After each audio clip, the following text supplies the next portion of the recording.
அப்படியே வீட்டில் இருந்து ரொம்ப போர் அடிக்குதுல்ல. அது மட்டும் இல்லை, என்னோட வீக் ஆஃப் வேறு.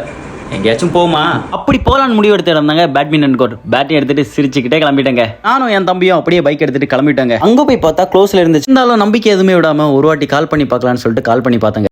அவர் கால் பண்ணி கேட்டேன்னா இப்படி ஒரு நல்ல மனுஷன் நான் பார்த்ததே இல்லை. அவர் கால் பண்ணி கேட்டதும் நீங்களே திறந்து ஆட தொடங்குறீங்க அப்படின்னு சொல்லிட்டாங்க. உடனே நான் போய் சாவி வாங்க போகிறேன். அங்கே போய் கேட்டதும் அவங்களும் சாவியை கொடுத்துட்டாங்க கையில். விளையாட முடியாதுன்னு நினச்சேன். ஓப்பன் பண்ணதும் ஒரு சந்தோஷங்க. உள்ளே வந்தால் விளையாடுறதுக்கு முன்னாடியே தெரியுது.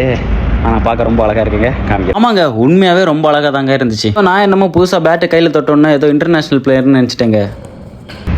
இங்கே ஒரு பண்ணு நடந்துச்சு. என்ன தெரியுமா?